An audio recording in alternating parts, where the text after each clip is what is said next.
just to make sure we are safe. Can you confirm that police is here to protect all of us? Good. So, I have the great pleasure of welcoming Francesca Albanese, United Nations Special Rapporteur for Human Rights in the Occupied Palestinian Territories. And before I hand over to Francesca for some preliminary remarks, I would just like to inform everyone that at the last update that I received, we had 1,700 people viewing the live stream.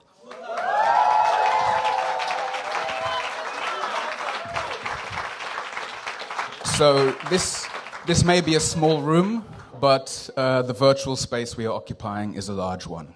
So without further ado, Francesca, please speak to us.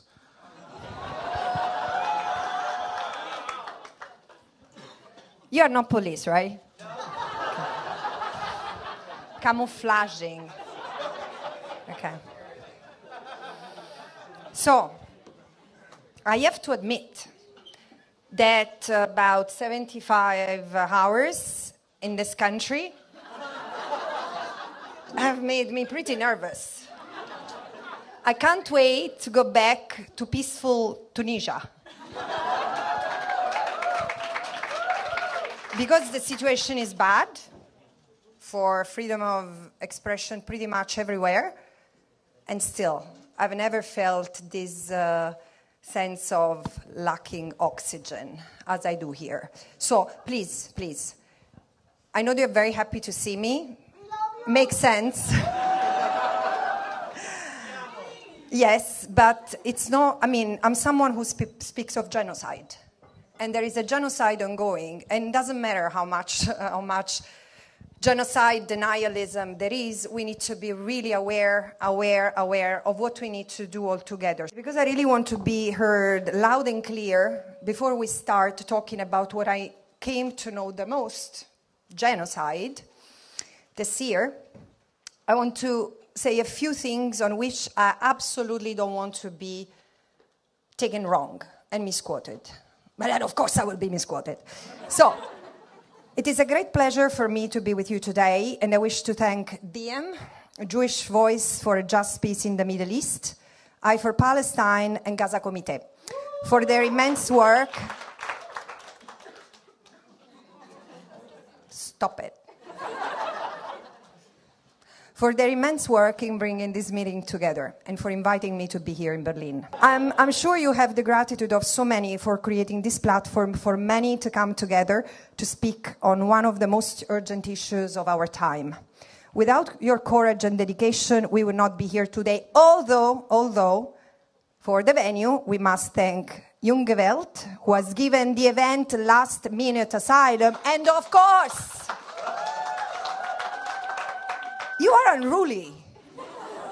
And of course, we have to also acknowledge the Israeli ambassador, pro-Israel groups, and professionals mirrors in Germany, a number of German politicians, including the city mayor, Berlin police, without whose relentless work and pressure and intimidation, we would be in another much bigger venue. I know how you feel. I feel it too somewhat. Even though the intimidation has gotten on my nerves, but not yet under my skin. And with German authorities' permission, I plan to return, as I said, to the safety of my home in Tunisia before this changes. We should not fear words. We shall fear crimes, those that commit them and those who deny them. And as we proceed, I must acknowledge that some of the words I will speak today might be heavy. I recognize that many of you carry significant pain. And it is with this awareness that I ask for your patience and understanding as we explore this difficult subject. Please know that my intention is not to add that pain, but to bring light, healing, and perhaps a sense of solidarity as we move forward together. And as you are all aware, my presence in Germany these few days has been controversial for many. Universities, the beacon of free speech, the cradle of free debate, where people can also disagree, right? have cancelled events where I was supposed to give talks or lectures without any warning, let alone an apology. That's rude. The organizers, in many cases, have had to switch venues at the last minute, facing threats, condemnation, and harassment on the street and online, hopefully not on site, as if I were someone advocating for hate or someone wanted by the International Criminal Court for war crimes and crimes against humanity. Instead, I'm just a legal expert appointed by the United Nations to document and report on the violations committed by Israel. This is what the resolution creating my mandate says, even if I also document the violations committed by Hamas and the Palestinian Authority. I'm the 8th Special Rapporteur to do this after illustrious jurists such as John Dugard, Richard Falk, and Michael Link, and the first woman to serve in this position after 33 years. It is in this this is where you upload.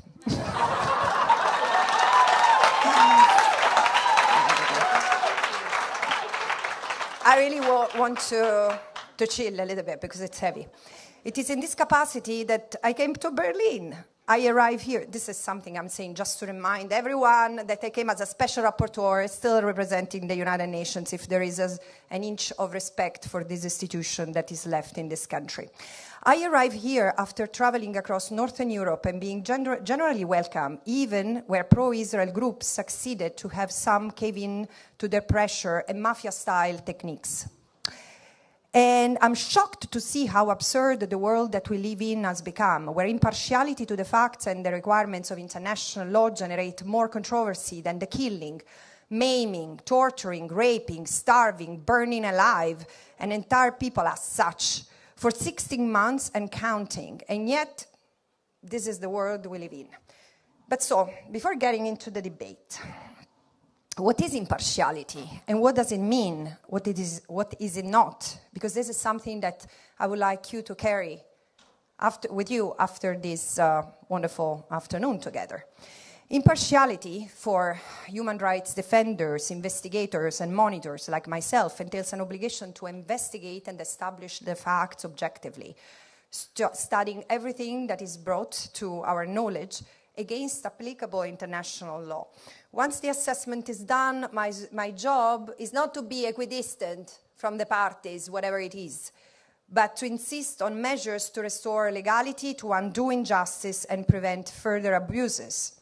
In the case of Palestine, it is overwhelmingly documented that Israel commits intentionally and as a matter of state policy the gravest human rights offenses as part of its long-standing plan to maintain control over what Israeli human rights organization B'Tselem has called a regime, quote, a regime of Jewish supremacy from the Jordan River to the Mediterranean Sea.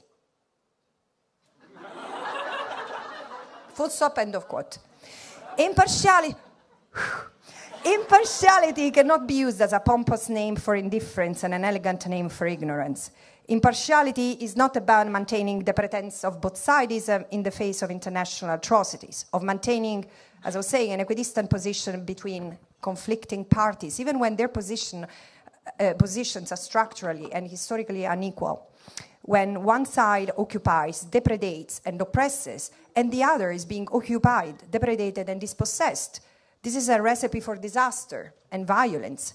Impartiality is not neutrality. Neutrality, meaning maintaining an equidistant position between conflicting parties, even when their positions might not be equal, and usually to deliver life-saving aid.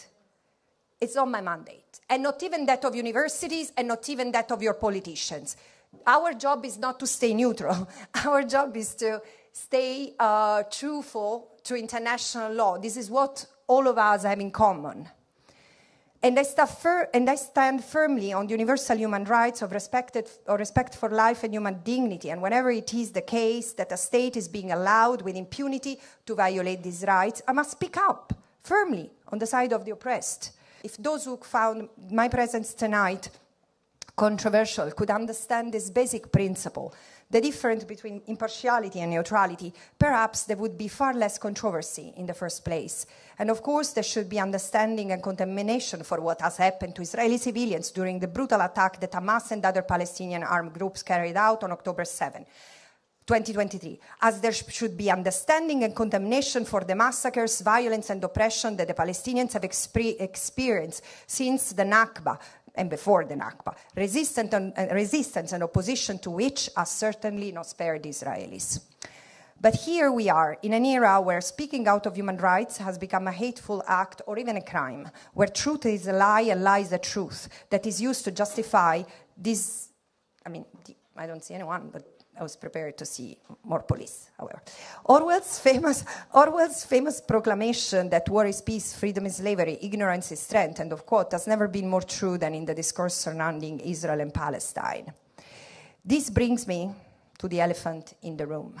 The genocide that Israel has been allowed to commit after 56 years of unlawful occupation of Palestine and 77 years since the mass ethnic cleansing of the Nakba began.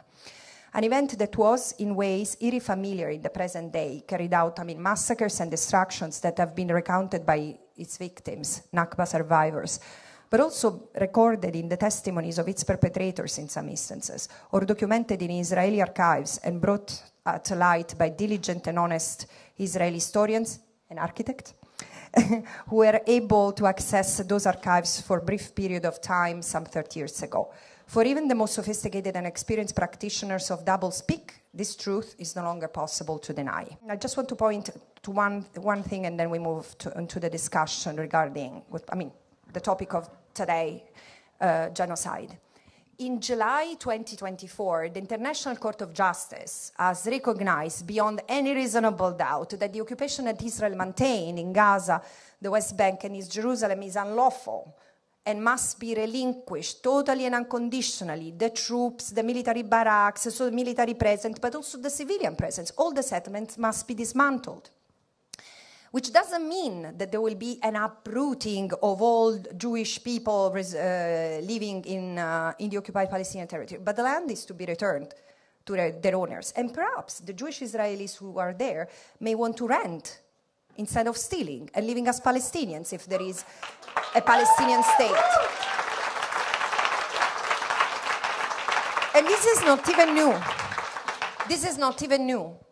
Everyone knew that the occupation was unlawful, and not just for violations of international law here and there, because Israel kidnapped children and adults, including in the middle of the night, and put them in jail for days, weeks, months, and years, until they confessed crimes that they had not committed. And not just because of torturing, demolishing homes, killing people arbitrarily, no, not because of that. The occupation is unlawful because by its very presence, it prevents the Palestinians from enjoying the right of self-determination, the right to exist as a people, free to determine themselves as a people, which is still being contested. And it shouldn't be confused with a two-state solution. Because this is the political consensus that has formed, so that the Palestinians have the right, the exclusive rights, to a state, independent state in the land that remains. But nonetheless, any other rights lose meanings and becomes an exercise of intellectual rhetoric without the right of self-determination. So in the face of this groundbreaking advisory opinion, which has confirmed what everyone knew, it is the obligation not only of the German government, but every German person, including those having businesses, living in the settlements, working as soldiers in the Israeli occupation forces, not to do that anymore. Otherwise, they might face consequences.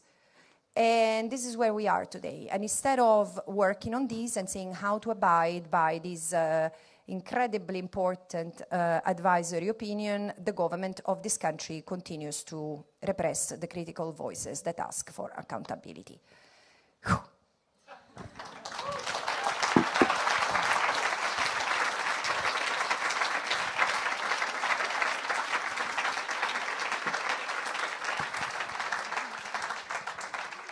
Thank you very much for those preliminary remarks. No doubt we'll get back to some of those points again later. But what I wanted to ask you about, and Well, this is the title of this part of the program, International Law in the Face of the Gaza Genocide. And something that's often been spoken about over the last 16 months by yourself and by many actors of all sorts, legal experts, civil society figures, activists, is that the very concept of international law has been under attack because the genocide has been allowed to take place and measures that have been set in motion to stop it have also not achieved that result. The world has let it happen, and many feel that international law has become impotent.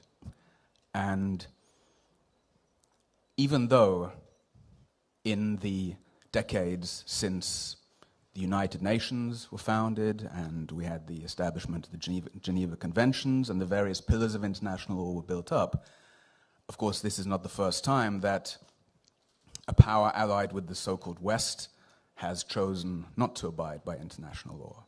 And recent decades have seen many other cases, the invasion of Iraq, Afghanistan, Libya, etc. So how is the situation different now?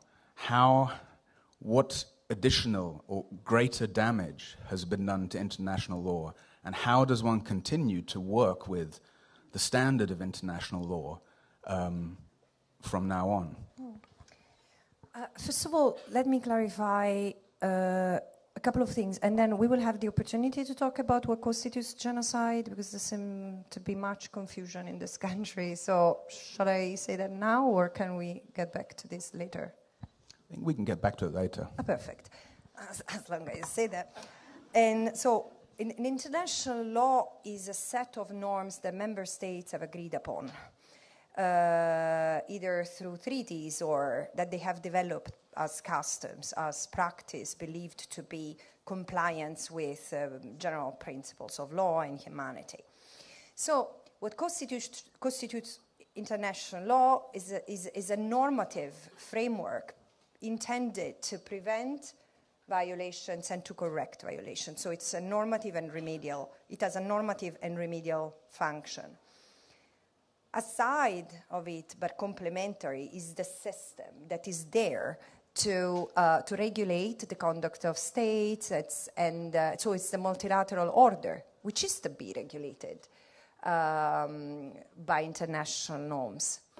So while international law has been selectively applied, more or less systemically violated,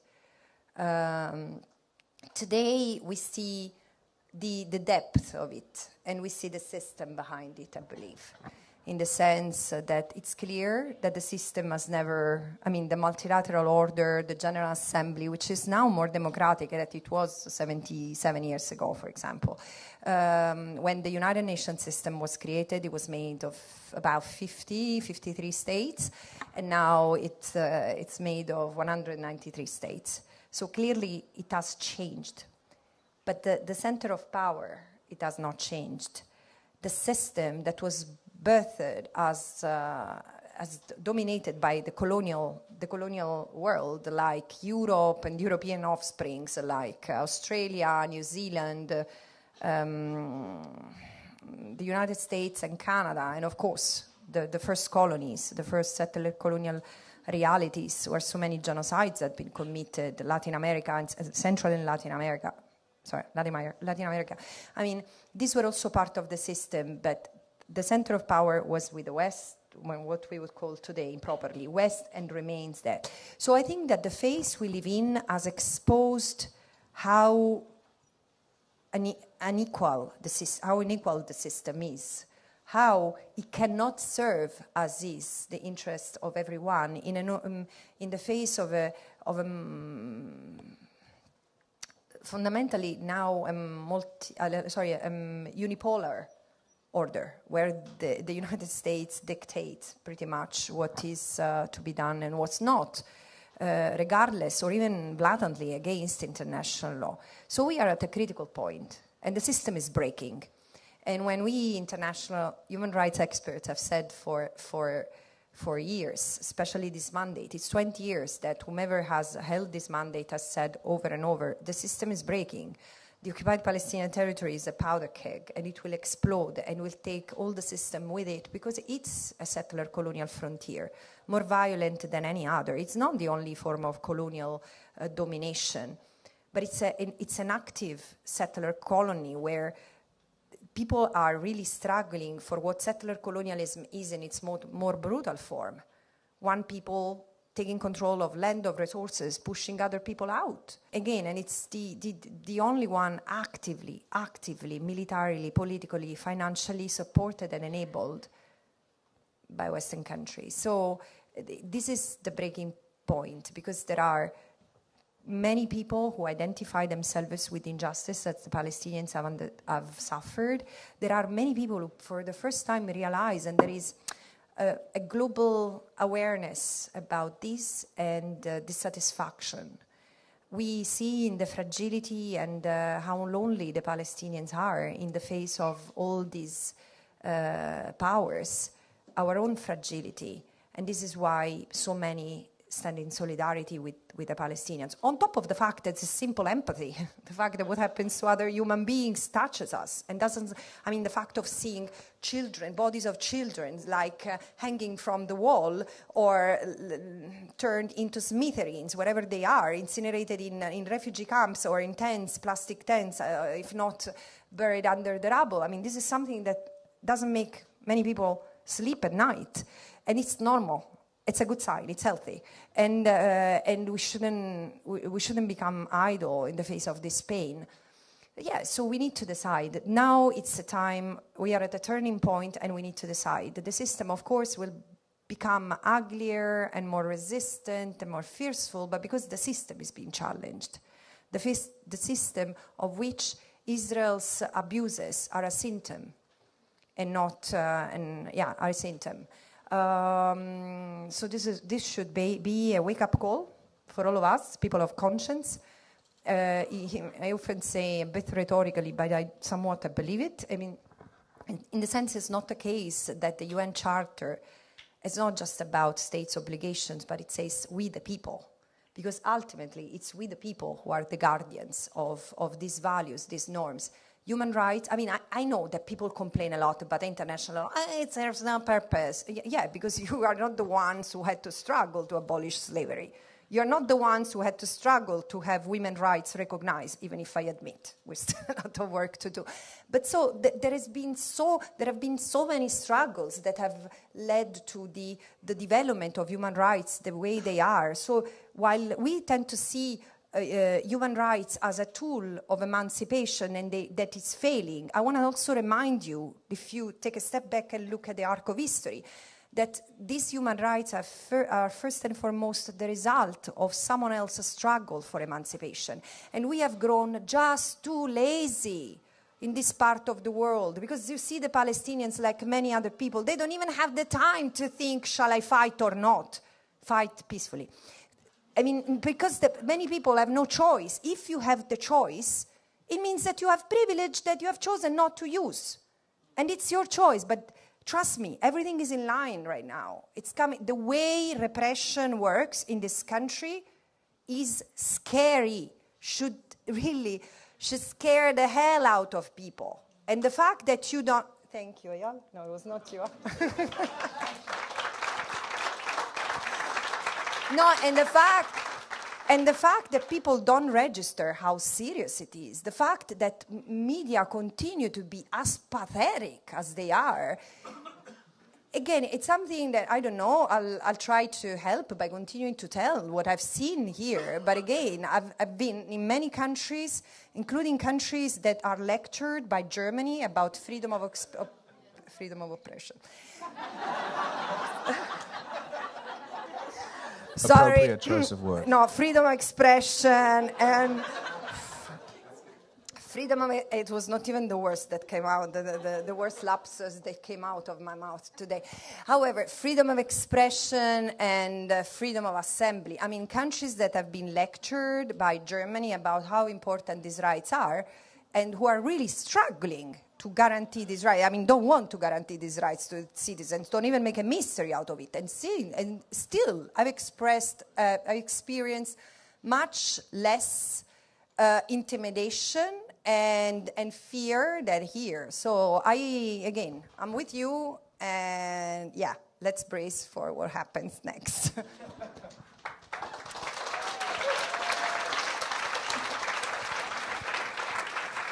What I want to get at a bit, because I think this is also something that really many people in the world have been asking themselves or asking other people, is if international law wasn't able to prevent this genocide, if there were not the necessary mechanisms of enforcement, really, to stop the people who are committing it, what does it still offer? Yeah. So as I was saying, there has been a phase where human rights, protection of individual rights was not there.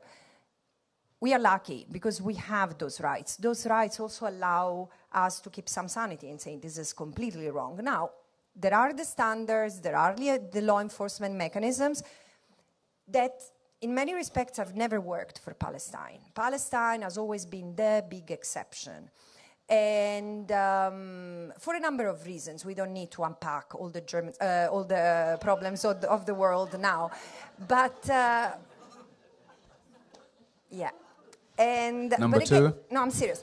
And but the thing is that when governments do not enforce, do not abide by international law, next in line is like watchdogs. There are the civil society, NGOs are the natural watchdogs of what the government does, unless there is an ombudsman. Or there are like protection mechanisms at the country level. Otherwise, there is the international. There are the courts, tribunals. In fact, in other countries, these are working. These are mechanisms that have been activated through strategic litigation of civil society who have sued the government for complicity in crimes and for transferring weapons to Israel at the time it was committing genocide. And I hope more and more there needs to be scrutiny of what universities, pension funds, banks, and any other private actors who contributes in any possible ways, big or small, to the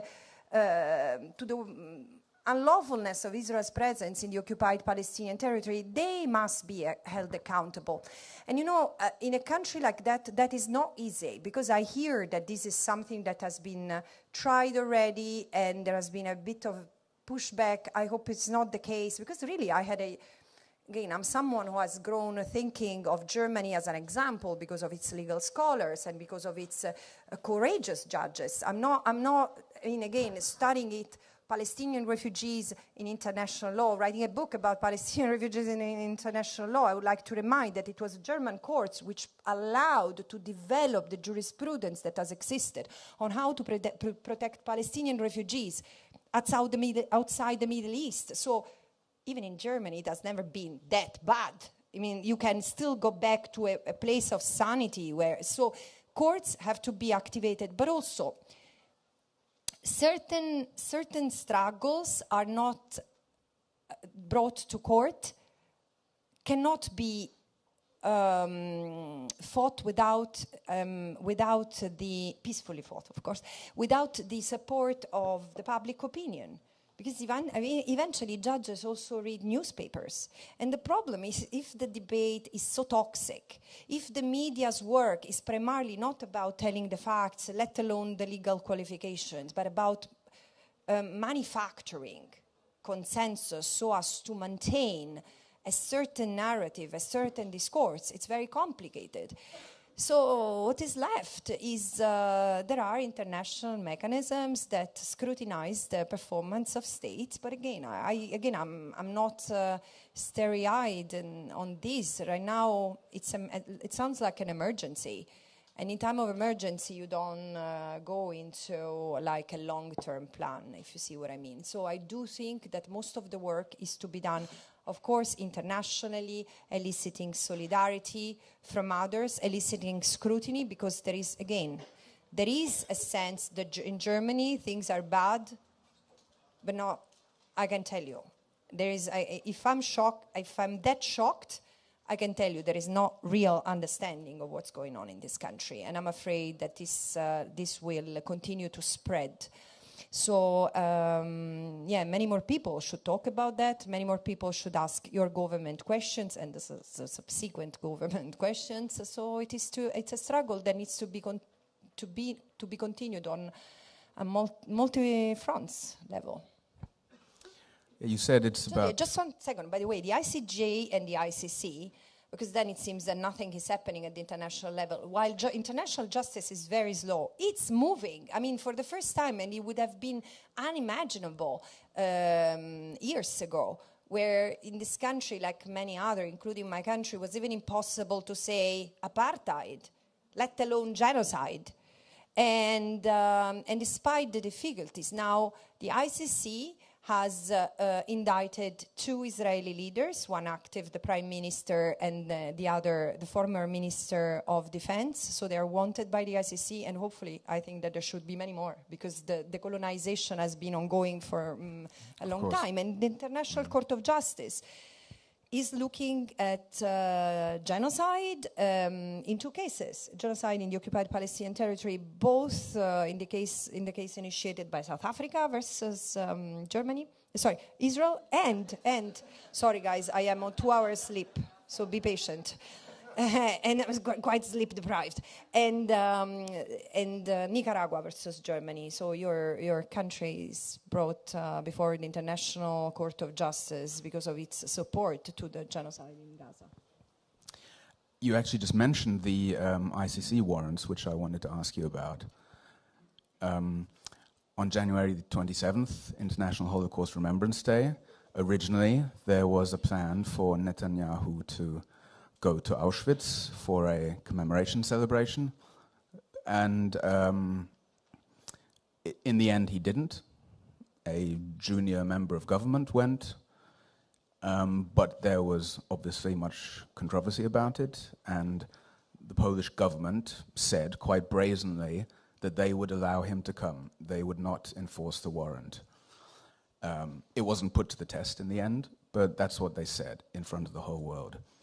The other week, the unfortunately most likely next chancellor in this country, Friedrich Merz, conservative leader, said that if there was a plan for Netanyahu to come to Germany, then of course he would not be arrested, that, you know, these warrants mean nothing. Now, of course, one could say this is all hot air, but what could be done? What would happen? Well, you see, without even bothering international law, is it normal that someone who's not even in function yet and might have governmental function steps into the realm of competence that belongs to the justice system? It's not up to government officials to say whether someone will be arrested or not, based on the determination, on an investigation that has been carried out by the International Criminal Court. I mean, you see, we are completely dismantling the system that we have so with so much sacrifice and political investment built. Out of what? Seriously, out of what? Like, this alliance among politicians who tend to protect each other when one commits crimes and end up committing crimes altogether. Now I'm getting arrested for real. In south of Italy has a very specific name. I'm not going to say that. But this is not normal.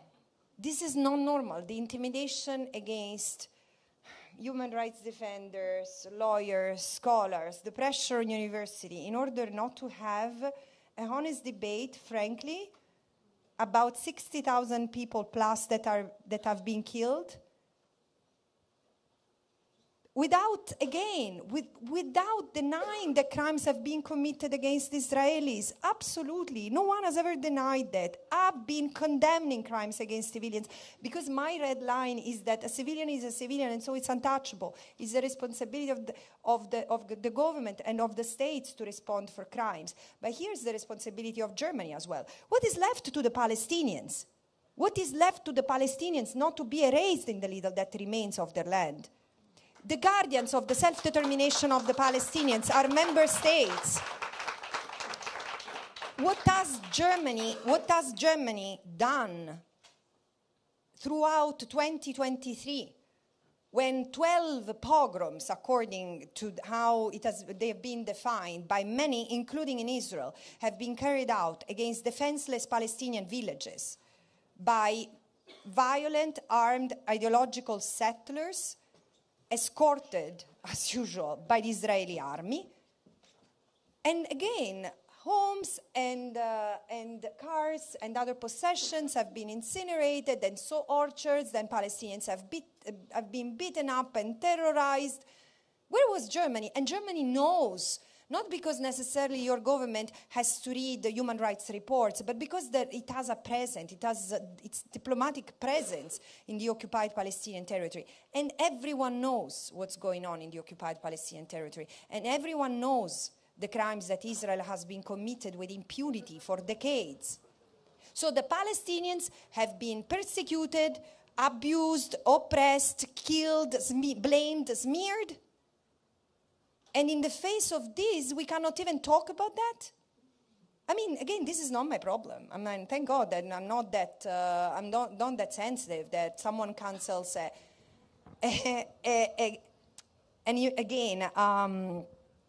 I talk and I take it personally. I said, as long as they pay the hotel room for which they invited me, that's fine. The problem is yours. This is the country you live in and your fellow citizens live in. So, and it's very serious. It certainly is. Thank you.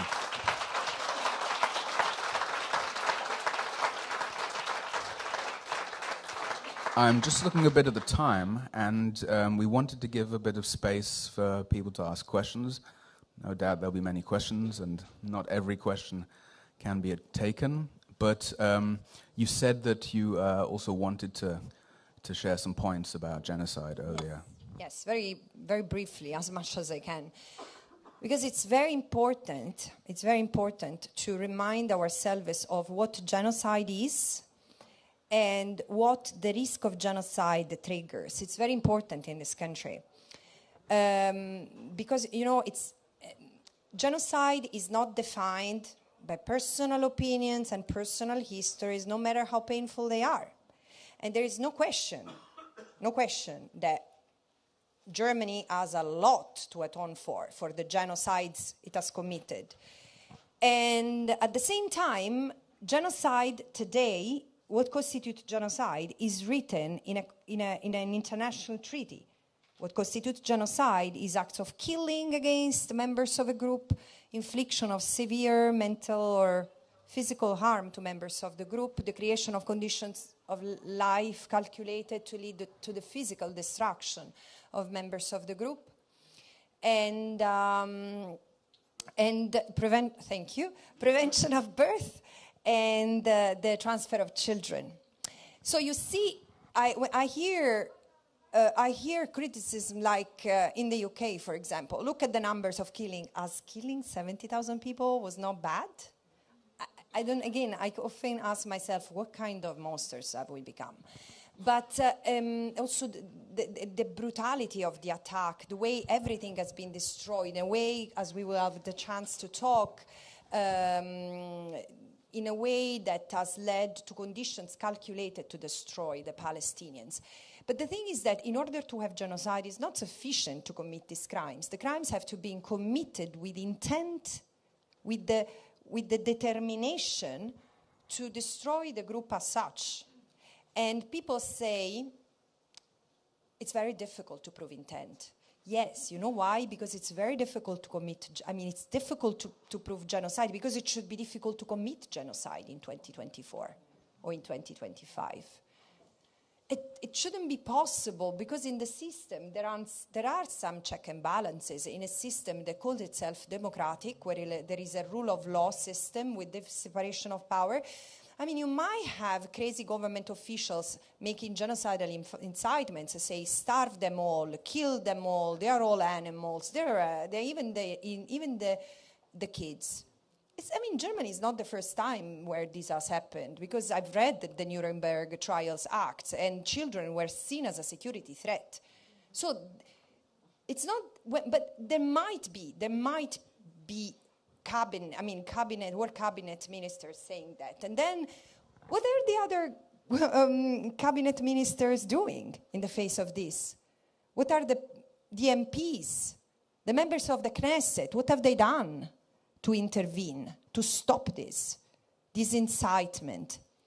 What has the judiciary done when the International Court of Justice recognized the risk of genocide, ordered Israel to take measures to stop carrying out its military operations in a way that could result in genocidal attacks, as it had been doing?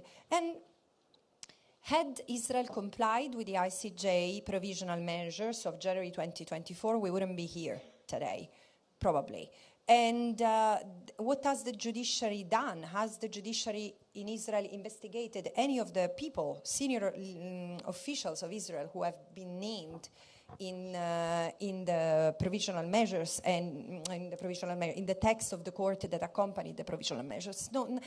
That system has proven being a reflex of the enabling environment that Israel as a state was. And the intent has been, it's not even that we need to dig to find intent. There is direct intent, because when Netanyahu and others have ordered, again, starvation, no water, no fuel, no electricity, no food. Of course, this would lead to conditions calculated to bring about the destruction, of a group or members of the group as such, identified as Palestinians. So in the face of this, there should have been an obligation, as I said, to prevent, because the Convention on Genocide doesn't only is not just about the punishment of the crime of genocide. Creates for each state, especially influential states who are providing support, an obligation to prevent and stop. And again, in April 2024, in Nicaragua versus Germany, the court reminded Germany and other member states to intervene by not transferring weapons to states who might be committing not just genocidal acts, but violations of international humanitarian law, including war crimes. So the killing of 17,000 children, what is it? This is what journalists should ask your chancellor. Because again, it's not about his personal opinion, which I respect very much, but it doesn't respond to this question out of personal commitment, I imagine, but as the chancellor of this country, which has obligation under international law. And this is the way Germany is evading its obligations and acting in a way that is prohibited under international law cannot be hidden. This is the reality. That's an appropriate note to end on before we open it up to the audience. We are representatives of Students for Palestine FU and also students from the not-so-free university here in Berlin that cancelled your event tomorrow. So we are very happy to see you and to ask our questions. In a recent viral video, you rightfully criticized the German state and the situation this country is in. You are also aware of the protests and the repression we are experiencing. Our question would be, how can we stand up against such state repression, and who can we trust when it comes to our rights? We are protesting and boycotting, but what else can we do? Maybe you are aware of this. I think we tried to convey a very comprehensive report on the collaborations of Freie University with a series of Israeli institutions and universities which we think are in very clear breach of international law and morality as such too. To give one example, the Freie University is sending its students very often without the knowledge where it's specifically sending and in what kind of situation it's sending these students to exchange programs, for example, with the Hebrew University, which has its students' hostels in East Jerusalem, on which we think is an illegal settlement. And we would like, if you could say a few words on what you think are the obligations of German universities, and particularly FU, regarding such cases. We also would like to forward a question for later to Eyal already, what he thinks, as a scholar originally from Israel, what the political impact of such campaigns is, also in order to break the normalization of occupation and apartheid. And to give another example on this, the university's law faculty, where I am a student at currently, has a couple of programs running, but one of them is called Human Rights Under Pressure, and it advertises with experiencing and researching these human rights under pressure in the field, and is sending programs very often to Israel and the occupied territories. And as I think Francesca has been made aware of by a letter that FU professors from the law department wrote, it is, you know, this normalization is happening through these kinds of corporations. Anyways, thanks for your attention. We will probably tomorrow upload the report on bds-fu.de, bds-fu.de, and try to support the campaign if you want to.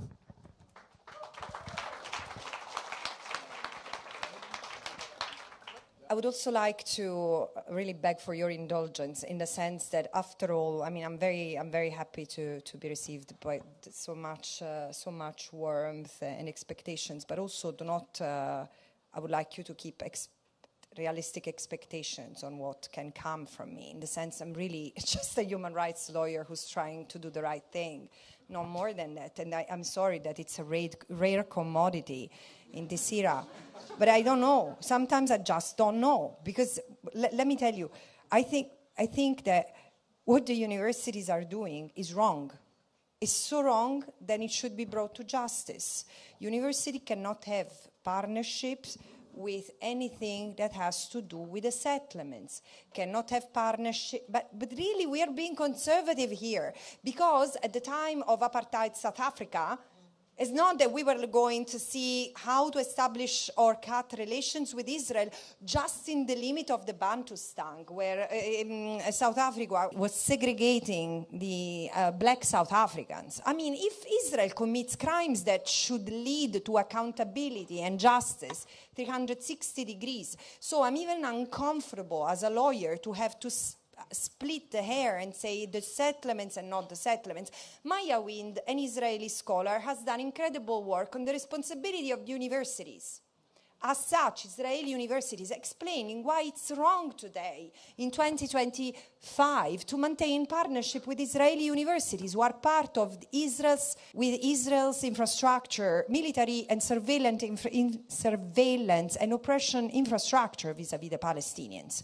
So not having ties, not having relations, not having partnerships, not sending students to things that have to do with the occupied Palestinian territory should be the minimum bearable for a university to keep on calling itself free, if freedom calls.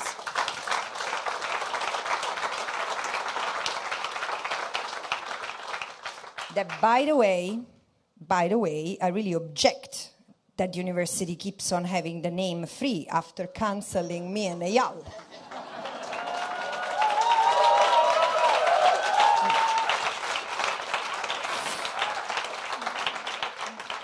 What can you do? You should really try to work as much as possible in solidarity with others. Because if one thing I've learned by myself is that unity brings strength. And I understand that, especially, I don't know if this is unique to the Palestine solidarity movement, but there is a little bit of snobbish attitude. Oh, I agree with this, but then he doesn't agree with everything I say. Can you be minimalist for once and agree on a few points, like end the genocide, end the occupation, and end apartheid, and then...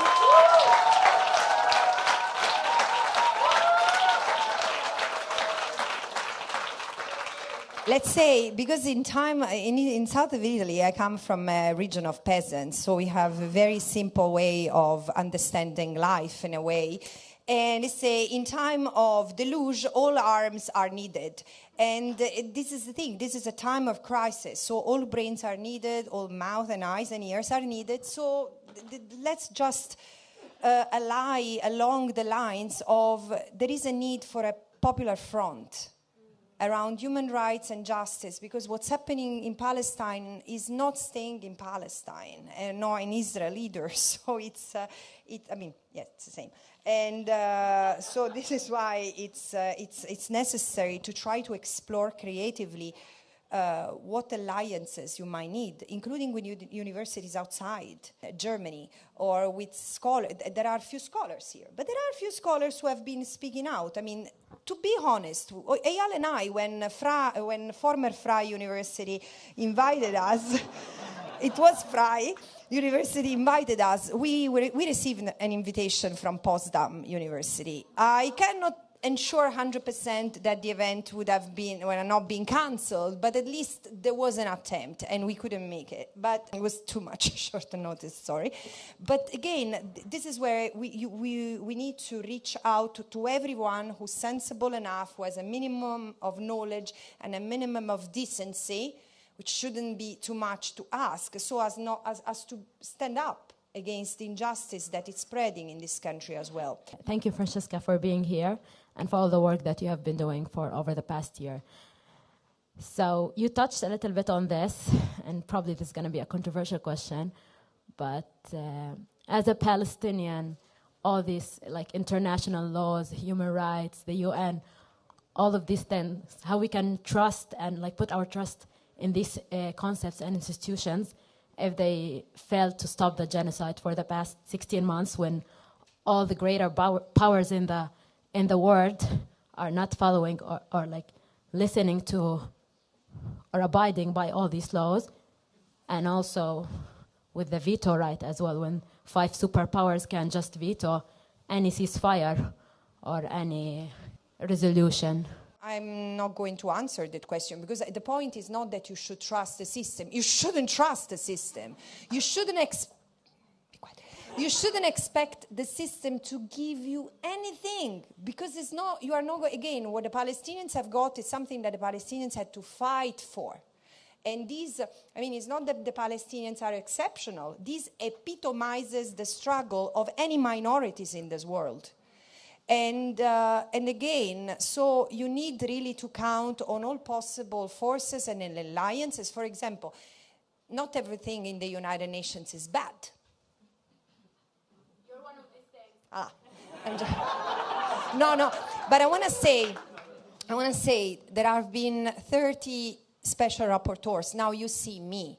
But there has been 30 special rapporteurs, and while the struggle and the attacks against me are known, many others have not even that visibility to complain or to elicit solidarity. So it's really about supporting each other, and from the different walks of life we come from, etc., etc. So the thing is that there is also some difficulty in exploring how to build these alliances, because we are more fragile in these societies. We are not, you see, even grieving together. Why my lectures have become a place where people come and cry? Because in our societies we are not afforded the luxury of places for collective grief, and where we can also talk about what we have gone through. We can check on each other and have the courage to look into each other's eyes and say, it's okay to cry, it's okay to feel crazy, it's okay to be scared and to carry fear, it's okay. And even rage, and even wanting to express oneself in ways that are not necessarily compliant with German or even Italian standards. It's okay to be enraged against the system. The point is that how do we move beyond grief into action? And this is where we need to understand what it means, I think, being in the line, where everything is at risk. I mean, and I know that now it's still, we have some privilege in our works, but if some of us start to lose it just for exercising their rights, we should all feel worried, because sooner or later it will hit us. So this is where we need to build nets, safety nets, to help each other. We don't need to spend that much in our life. We can have times of austerity. We should afford austerity in our own life, and trust me, if you see how my consumption of clothes, my expenditure for clothes has gone down from 2 years ago to now, you understand what austerity means. But in the sense, we don't need as much, so we can afford less, but also share more. I know it sounds idealistic, but this is where I have more trust in these than in what you said. And,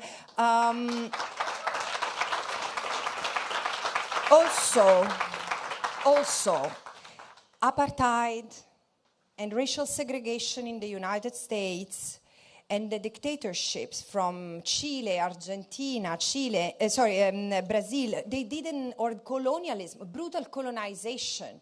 Although colonialism is still lingering, and this is the opportunity to unpack it, because if one thing Palestine, the genocide in Palestine has brought to the fore is what settler colonialism and colonialism still is. So it has poked at the bubble of colonial amnesia that we have grown into, many of us.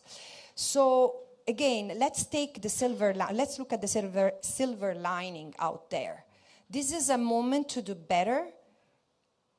We have to think together and act together. This is the only thing I feel to say. Hi, my name is Mark Barton. I'm a composer and professor in Germany. My question is about press freedom for Ms. Albanese, and the provisions that exist under international law to guarantee press freedom. We saw in Israel's attacks in Lebanon, we saw the ability of journalists to respond immediately to accusations, for example, that hospitals were being used by terrorists, and we saw the role that journalism can play in debunking disinformation in real time. We don't see a lot of that happening in the West Bank right now, and right now there's a ceasefire in Gaza. We also don't see a lot of international journalists active, and I'm wondering if there's anything international law can do to force that to happen. When I think of what journalists have done, and you mentioned Lebanon, I mean, it's even more shocking, the kind of the moral compass and the selective attitude that has been used after the pager attack. Because I don't know how it was in Germany, but in my own country and other countries, I saw politicians and journalists laughing about that and commenting on how audacious and genius it was. Praising the ingenuity of the attack. But this is where I say the entry point now, where the rallying, something to fight, because this is the common enemy, is racism. Racism it was, racism it is, and racism continues to be. And then was it, I do not think that international law was not able to stop genocide. International law, it doesn't have hands to slap the face of, government officials who pretend not to understand what genocide is. I'm not referring to anyone in this country now, okay?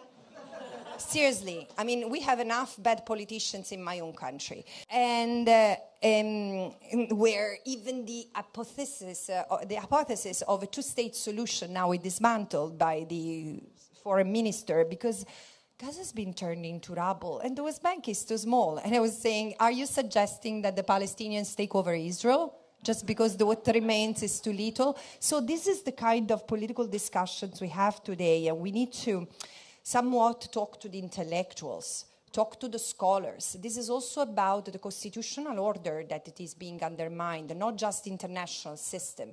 International system has rules. At the constitutional level, we have rules. What's happening to them? So again, back to you guys. My question goes a bit in line, like seeing that the current international law has been unable for 16 months to stop a genocide. I can't believe I'm saying this.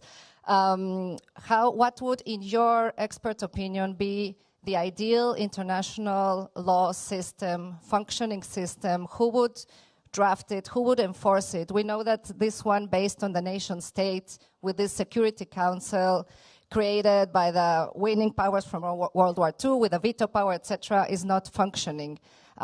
How would you, what would be the ideal international law system in your view? Thank you. As I said before, apartheid was not dismantled by member states. It was very late, when it was unavoidable, that they started sanctioning apartheid South Africa.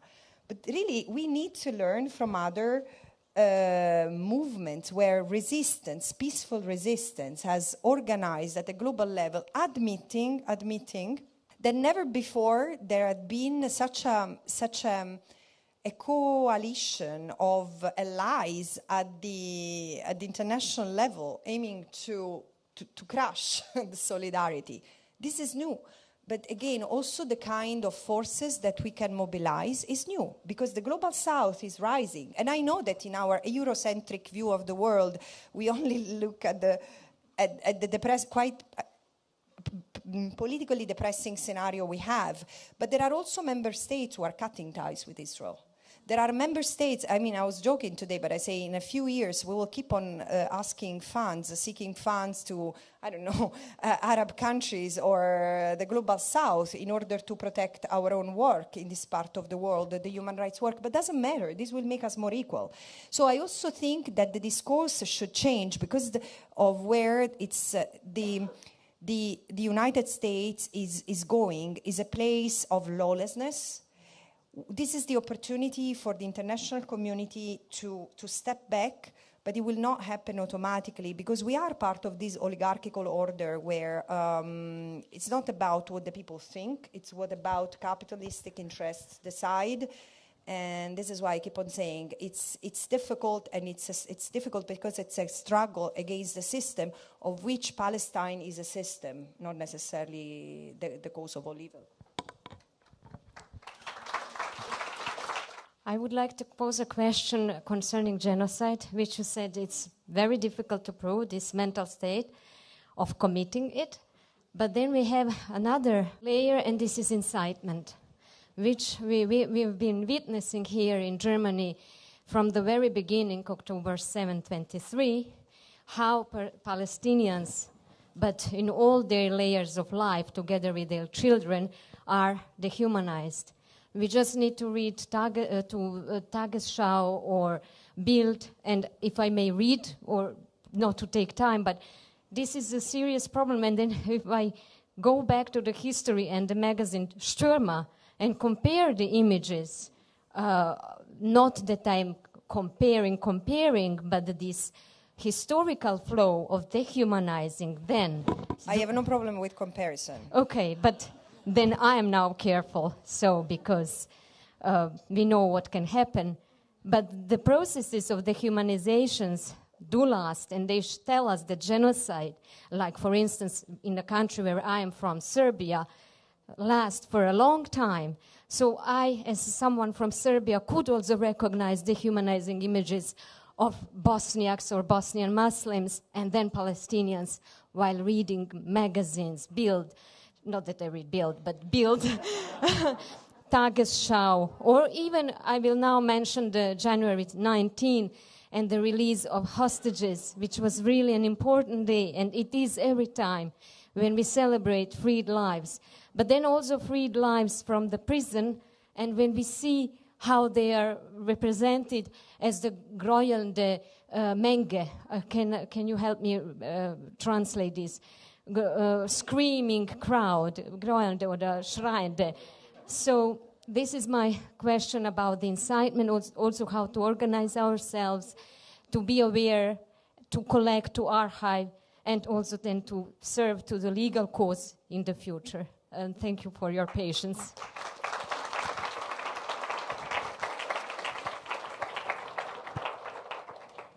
Again, genocide is difficult to prove because genocide should be difficult to commit. We should not confuse the intent with the reasons. I mean, because people say, Israel, we cannot really say that Israel wanted to destroy Gaza, even if it has destroyed Gaza, even if it has said, if there are Israeli leaders who have ordered the destruction of Gaza and general commanders who have, in fact, ordered their soldiers. So there has been the order, the chain of command effectively triggered top to bottom.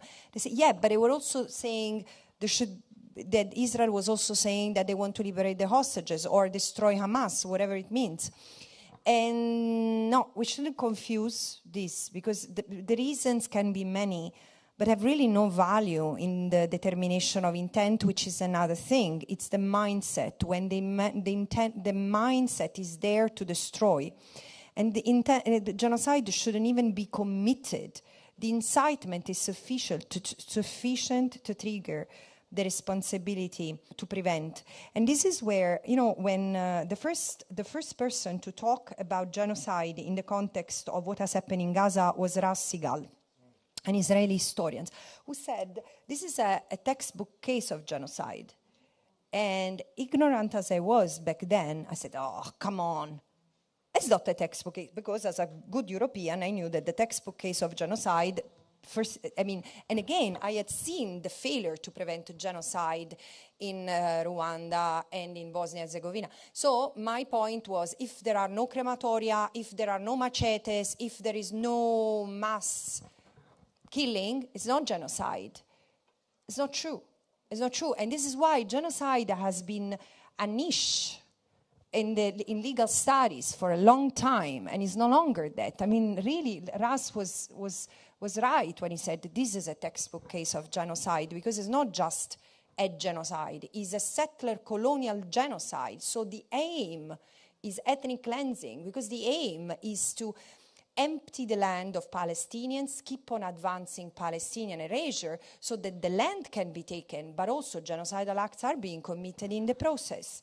And it's been said and it has been done. So this is not a case where there is no genocidal intent. But Ras is also, I remember that Ras has been one of those scholars calling me as early as February 2023, saying, as I was writing about detention and mass carcerality, mass incarceration, and the kind of the systemic and and widespread nature of deprivation of liberty of the Palestinians.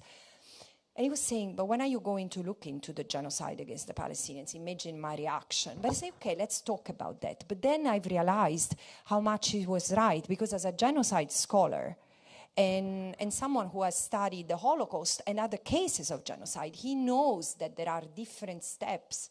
That genocide is not an act, it's a process, and it's preceded by a number of things. But there is one element that is common across all genocides, and wouldn't be possible if it was not widespread among societies.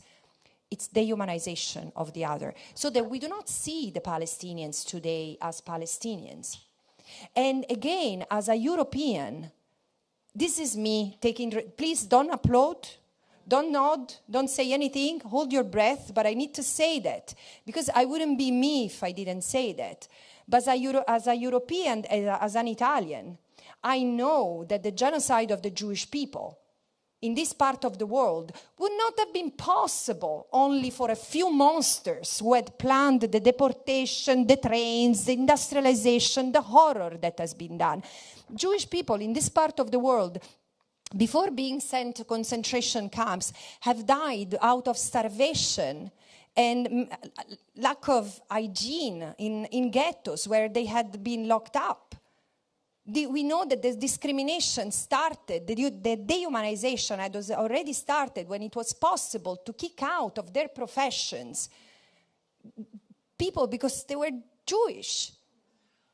Either we do realize that racism was at the root cause for the genocide of the Jews, the Roma and Sinti, and it's ingrained in who we are as European. I'm sorry, but 500 years of colonialism have been predicated upon the idea of a superior race, white, male, Christian, and it's patriarchy.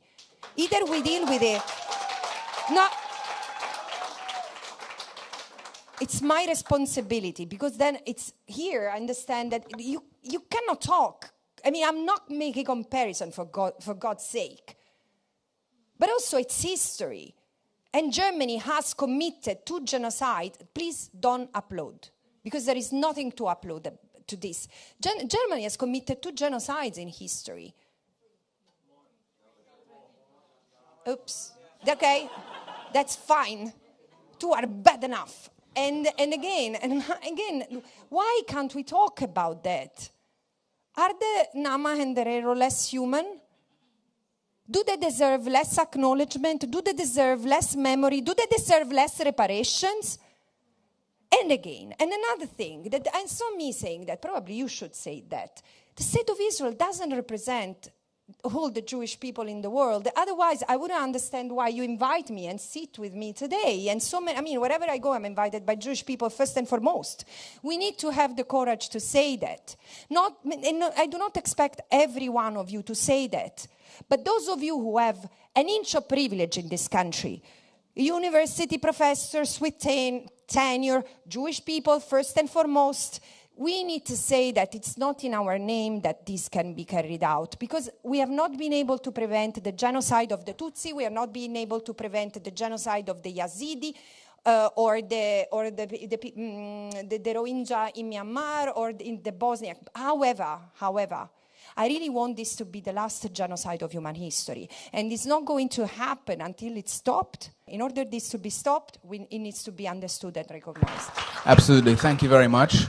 A perfect point to end, even if obviously many of us would like to continue. But there are still further parts of this program, which somewhat amazingly has been allowed to proceed this far. So let's see if we make it to the end. Yes, so thank you again, Francesca Albanese.